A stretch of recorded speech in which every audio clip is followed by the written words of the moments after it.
Bonjour, chers frères et sœurs, et j'ai le plaisir aujourd'hui de vous donner quelques informations concernant la réouverture progressive des lieux de culte à compter du lundi 22 juin prochain.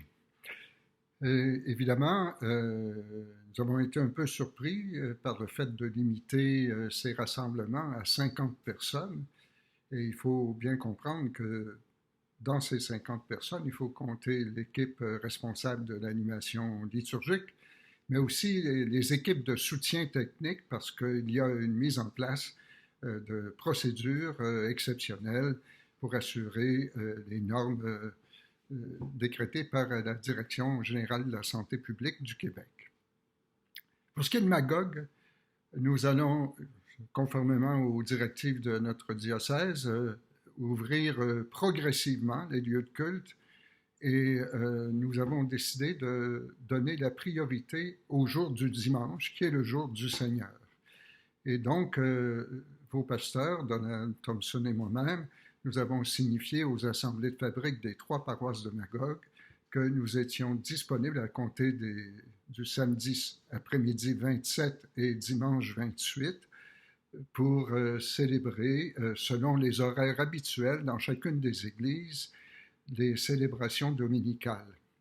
Toutefois, il appartient à chacun des conseils de fabrique de décider d'ouvrir ou non le lieu de culte. Et pour ce faire, ils doivent rencontrer les exigences et les normes décrétées par la santé publique. Ce qui suppose, bien sûr, la préparation physique des lieux, une équipe technique aussi durant la célébration pour assurer le bon ordre et s'assurer des mesures, enfin, après chacune des célébrations, d'assurer l'entretien du lieu et évidemment la désinfection de chaque place, de chaque objet, de chaque lieu utilisé durant la célébration qui vient de se terminer. Donc, il appartient à chacune des assemblées de fabrique de nous indiquer à quel moment ils voudront ouvrir l'église paroissiale à compter du 27 et 28 prochain. Nous allons suivre l'horaire habituel des célébrations telles que pratiquées au cours des dernières années. En semaine, la situation sera un peu différente. Pour le moment, nous n'ouvrons pas la messe du matin à 8h15 ou la célébration de la parole à 8h15 le matin au public. La raison est ceci, c'est que nous avons décidé qu'en semaine, nous allions donner la priorité pour le moment aux familles éprouvées par les deuils durant la pandémie, que ce soit dû à la pandémie elle-même ou pour d'autres raisons. Nous allons essayer d'accompagner du mieux possible ces familles endeuillées et nous voulons leur donner la priorité jusqu'à nouvel ordre. Nous allons, au cours de la semaine qui vient, nous allons faire le point sur les familles qui ont demandé des célébrations et nous allons prendre contact avec chacune de ces familles pour évaluer avec elles le meilleur moment pour tenir ces célébrations. Mais vous comprenez que comme il faut une équipe de soutien technique à chaque fois, et puis toujours respecter les normes de 50 personnes ou plus dans le lieu de culte, il y a une certaine gymnastique à faire, si on veut, pour bien évaluer les choses, parce qu'il y a des familles, évidemment, qui sont beaucoup plus nombreuses que 50 personnes et qui voudront peut-être attendre plus tard pour célébrer les funérailles.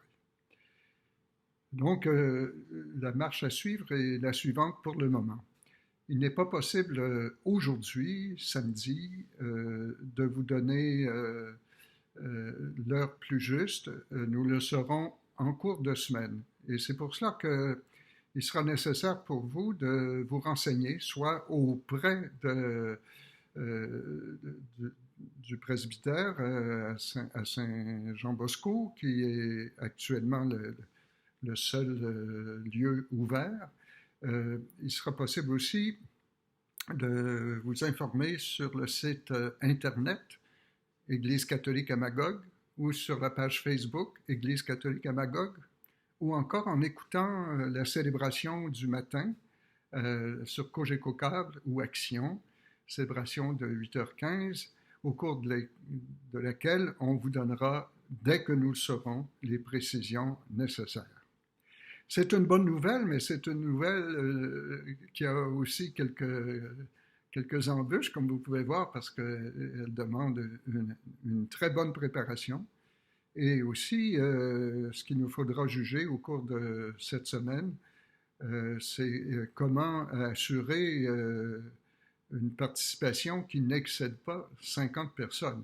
Vous voyez que ce n'est pas très simple, donc on va essayer de trouver le meilleur moyen de respecter cette norme sans créer trop de frustration au sein de la communauté. Vous savez, normalement, chaque dimanche, il y a 1000, 1100, 1200 personnes qui participent aux célébrations à Magog.